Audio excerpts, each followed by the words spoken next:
సమరం న్యూస్ ఛానల్కు స్వాగతం. ఈనాటి ముఖ్యాంశాలు: సిద్ధమవుతున్న కొత్త స్మార్ట్ రేషన్ కార్డులు, మీరెలా వస్తారో చూస్తాం. ఉప ముఖ్యమంత్రి పవన్ కళ్యాణ్. చైనాలో మూడో బిడ్డను కంటే 12 లక్షల నజరానా. నవ భారతంలో అవకాశాలకు హద్దే లేదు, ప్రధాని మోదీ.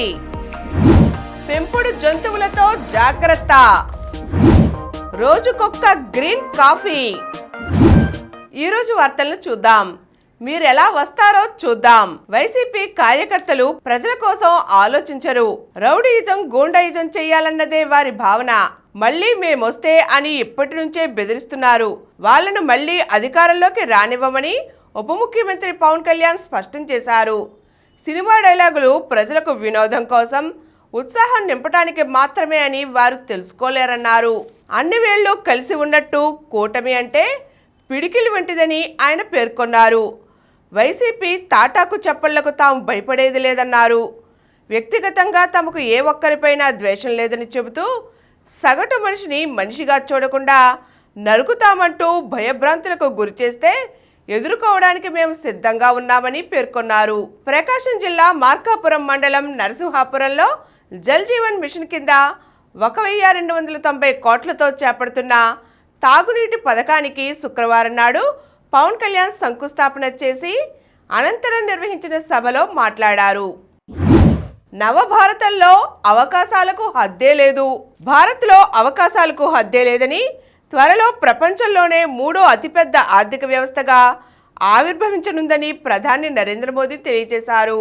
ఏఐ, సెమీకండక్టర్, క్వాంటం కంప్యూటింగ్లో చేపడుతున్న పరిశోధనలు భారత్ అభివృద్ధికి నూతన చోదకాలుగా ఉన్నాయని అన్నారు. 5 దేశాల పర్యటనలో భాగంగా ఆయన గురువారం ట్రినిడాడ్ టొబాగో చేరుకున్నారు. ఈ సందర్భంగా ఏర్పాటు చేసిన ప్రత్యేక సమావేశంలో ఆ దేశ ప్రధాని కమ్లా పెర్బాద్, కేబినెట్ మంత్రులు, శాసనసభ్యులు తదితరులు 4000 మందికి పైగా హాజరయ్యారు. ఈ సందర్భంగా అక్కడి భారత సంతతి ప్రజలను ఉద్దేశించి ప్రధాని ప్రసంగించారు. భారత్ నేడు అవకాశాల గని అని, అభివృద్ధి ఫలాలు అర్హులకు అందుతున్నాయని వారికి వివరించారు. ప్రధాని తన ప్రసంగంలో అక్కడ స్థిరపడిన భారత సంతతి ప్రజలను ప్రశంసలతో ముంచెత్తారు. అయోధ్య ఆలయ నమూనాను, సరియు నది జలాలను, కుంభమేళా సందర్భంగా సేకరించిన గంగా జలాలను వారి కోసం తీసుకువచ్చినట్లు చెప్పారు. భారత్లో డిజిటల్ చెల్లింపులను యూపీఐ విప్లవాత్మకంగా చేసిందన్నారు. ప్రస్తుతం ప్రపంచంలో జరిగే డిజిటల్ లావాదేవీల్లో సగం భారత్లోనే జరుగుతున్నాయన్నారు. సిద్ధమవుతున్న స్మార్ట్ రేషన్ కార్డులు, రాష్ట్రంలో రేషన్ కార్డుల రూపు మారుతోంది. అధునాతన సాంకేతిక పరిజ్ఞానంతో తయారవుతోంది. గత వైసీపీ ప్రభుత్వం కార్డులకు పార్టీ రంగులు పులిమేసి వాటిపై ఒకవైపు జగన్ బొమ్మ, మరోవైపు వైఎస్ రాజశేఖర రెడ్డి బొమ్మను ముద్రించి పంపిణీ చేసింది. ఇప్పుడు వాటికి స్వస్తి చెప్పి రాజకీయ పార్టీల రంగులు లేకుండా, నేతల బొమ్మలు ముద్రించకుండా కొత్త కార్డులను ముద్రిస్తున్నారు. పాత వాటి స్థానంలో ఈ కొత్త కార్డులు జారీ చేయడంతో పాటు ఇకపై కొత్తగా మంజూరు చేసే కార్డులన్నీ కూడా స్మార్ట్ కార్డులుగానే ఉండనున్నాయి. బ్యాంక్ ఏటీఎం కార్డుల తరహాలో క్యూఆర్ కోడ్తో ఈ స్మార్ట్ రేషన్ కార్డును రూపొందిస్తున్నారు. ఈ కార్డుల జారీకి పౌర సరఫరాల శాఖ ఇప్పటికే కసరత్తును పూర్తి చేసింది. ఈ కార్డుపై ఒకవైపు రాష్ట్ర ప్రభుత్వ అధికారిక చిహ్నం, మరోవైపు కార్డుదారు ఫోటో ఉంటాయి.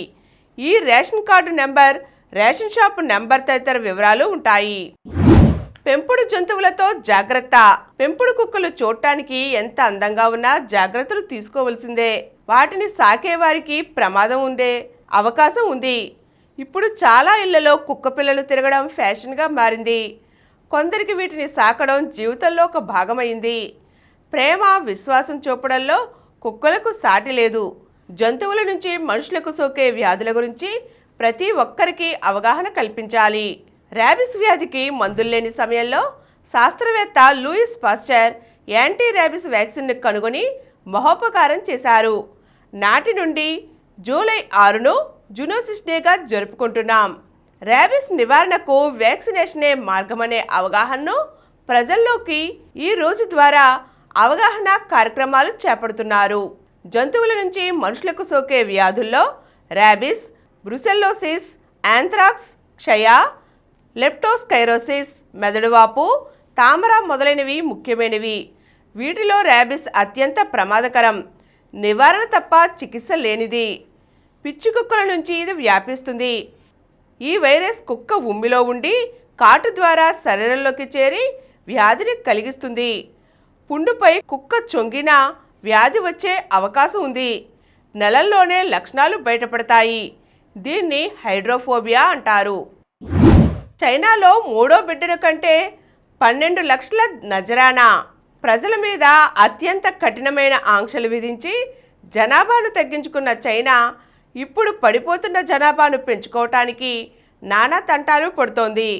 ఒకరు కాదు, ఇద్దరు కాదు, ముగ్గురిని కన్నా పర్వాలేదు, డబ్బులు ఇస్తామని ప్రకటిస్తోంది. రెండో బిడ్డను కన్నవారికి 6 లక్షల చొప్పున, అదే మూడో బిడ్డను కన్నవారికి ఏకంగా 1,00,000 యువాన్లు అంటే 12 లక్షలు ఇస్తామంటూ చైనాలో ఓ రాష్ట్రమైన ఇన్నర్ మంగోలియా ప్రభుత్వం ప్రకటించడం అక్కడి పరిస్థితులకు అద్దం పడుతోంది. ఇదే బాటలో పలు స్థానిక ప్రభుత్వాలు నడుస్తున్నాయి. పిల్లల్ని కనే జంటలకు నగదు ప్రోత్సాహకాలు, గృహ నిర్మాణానికి సబ్సిడీలను ప్రకటించాయి. తాజాగా అక్కడి కేంద్ర ప్రభుత్వం కూడా ఈ దిశగా యోచిస్తున్నట్లు అధికార వర్గాలు వెల్లడించాయి. పుట్టే ప్రతి శిశువుకు ఏటా 3,600 యువాన్ల చొప్పున 3 ఏళ్ల పాటు ఆ శిశువు తల్లిదండ్రులకు ఇచ్చే పథకంపై కసరత్తు చేస్తున్నట్లు పేర్కొన్నాయి. పోరాడిన ఇంగ్లాండ్, భారత్దే ఆధిక్యం. ఇంగ్లాండ్తో జరుగుతున్న రెండో టెస్ట్ను టీమిండియా శాసించే దిశగా దూసుకువెళ్తోంది. ప్రస్తుతం గిల్సేన 244 పరుగుల స్పష్టమైన ఆధిక్యంలో ఉంది. శనివారం ఆటలో వేగంగా ఆడి భారీ లక్ష్యాన్ని ప్రత్యర్థి ముందు ఉంచితే మ్యాచ్ ఫలితాన్ని ఆశించవచ్చు. అయితే మూడో రోజు శుక్రవారం 2 సెషన్ల పాటు ఇంగ్లాండ్ జట్టే ఆధిపత్యం చూపించింది. ఓ దశలో 5 వికెట్ల నష్టానికి 84 పరుగులతో ఇబ్బందుల్లో పడిన ఇంగ్లాండ్ను జేమీ స్మిత్ 184 పరుగులు నాటౌట్, హ్యారీ బ్రూక్ 158 పరుగులతో అసాధారణ ఇన్నింగ్స్తో గట్టెక్కించే ప్రయత్నం చేశారు. 6వ వికెట్కు ఈ జోడీ 303 పరుగులను జత చేయడం విశేషం. అయితే చివరి సెషన్లో పేసర్లు సిరాజ్ 6 వికెట్లు, ఆకాష్ 4 వికెట్లు తీయడంతో ఇంగ్లాండ్ తొలి ఇన్నింగ్స్లో 89.3 ఓవర్లలో 407 పరుగులకు ఆలౌట్ అయింది. అనంతరం 180 పరుగుల ఆధిక్యంతో రెండో ఇన్నింగ్స్ ఆరంభించిన భారత్ ఆట ముగిసే సమయానికి 13 ఓవర్లలో వికెట్ నష్టానికి 64 పరుగులతో ఆడుతోంది. జైస్వాల్ 28 వేగంగా ఆడగా క్రీజులో రాహుల్ 28 పరుగులతో, కరుణ్ 7 పరుగులతో బ్యాటింగ్లో ఉన్నారు. రోజుకొక్కసారి గ్రీన్ కాఫీ. వేడివేడి కాఫీ గొంతులోకి వెళ్తుంటే ఆ కిక్కే వేరు కదా. అందుకే మన రోజు మొదలయ్యేది కూడా కాఫీతోనే. అప్పటి వరకు ఉన్న నిస్సత్తువ పోయి ఎక్కడ లేని హుషారు వచ్చేస్తుంది. బ్రెయిన్ యాక్టివ్గా పనిచేస్తుంది. అలాగే గ్రీన్ కాఫీతో మరెన్నో ప్రయోజనాలు ఉన్నాయి. సాధారణంగా కాఫీ గింజల్ని నిర్దిష్ట ఉష్ణోగ్రతల వద్ద వేయిస్తే గ్రీన్ కాఫీ కోసం వాటిని పచ్చిగానే ఉంచుతారు. పచ్చి కాఫీ గింజల్లో ఎక్కువ మొత్తంలో క్లోరోజెనిక్ ఆమ్లం ఉంటుంది. ఇది శరీరంలో ఉండే అధిక కొవ్వులను కరిగిస్తుంది. అంతేకాదు రక్తంలోని చక్కెర స్థాయిలను నియంత్రిస్తుంది. ఇన్సులిన్ సెన్సిటివిటీని మెరుగుపరుస్తుంది. టైప్ 2 డయాబెటీస్ను అదుపులో ఉంచుతుంది. జీవక్రియలు పెంచుతుంది. రోజుకోసారి గ్రీన్ కాఫీ తాగితే రక్తనాళాల్లో ఆక్సిజన్ సరఫరా బాగా జరుగుతుంది. ఒత్తిడి తగ్గుతుంది. రక్తపోటు నియంత్రణలో ఉంటుంది. ఇందులో ఉండే యాంటీ ఆక్సిడెంట్లు వృద్ధాప్య ఛాయల్ని తగ్గిస్తాయి. అంతేకాక అల్జీమర్స్ను నిరోధిస్తుంది. వీటిని వేయించకుండా తీసుకుంటాం కాబట్టి రాత్రంతా నానబెట్టాలి. మరుసటి రోజు పావుగంట వాటిని మరిగించి వడకట్టి తీసుకుంటే మంచిది. ఎంతో ఆరోగ్యకరమైనది. ఇప్పుడు కొన్ని సంక్షిప్త వార్తలు చూద్దాం. బీజేపీకి మహిళా బాస్. బీజేపీ జాతీయ అధ్యక్ష పదవి తొలిసారి మహిళను వరించే అవకాశం ఉంది. ఈ పదవికి కేంద్ర ఆర్థిక మంత్రి నిర్మలా సీతారామన్, ఆంధ్రప్రదేశ్ బీజేపీ మాజీ అధ్యక్షురాలు దగ్గుపాటి పురంధేశ్వరి, బీజేపీ మహిళా మోర్చా జాతీయ అధ్యక్షురాలు వనతి శ్రీనివాసన్ పేర్లు ప్రముఖంగా వినిపిస్తున్నాయి. జెన్కో జోరు. రికార్డు స్థాయిలో విద్యుత్ ఉత్పత్తి. మార్కెట్లో కొనకుండానే కరెంటు సరఫరా. మొత్తం 199 మిలియన్ యూనిట్ల ఉత్పత్తి. డిమాండ్కు సరిపడా అందడంతో బయట కొనుగోలు చేయని డిస్కంలు. భవానీ డబుల్ ధమాకా. ప్రపంచ పారా అథ్లెటిక్స్ మహిళల గ్రాండ్ ప్రీలో ఆంధ్రప్రదేశ్ పారా అథ్లెట్ వి భవానీ 2 స్వర్ణాలు కొల్లగొట్టి సంచలనం సృష్టించింది. అగ్రస్థానంలో Gukesh. Grand chess tour rapid విభాగంలో గుకేష్ హవా కొనసాగుతోంది. శుక్రవారం జరిగిన 7-8 రౌండ్లను గుకేష్ డ్రా చేసుకుని 12 పాయింట్లతో టాప్లో కొనసాగుతున్నాడు. మరిన్ని వార్తా విశేషాలతో రేపటి సమరం న్యూస్లో తిరిగి కలుద్దాం. Thank you.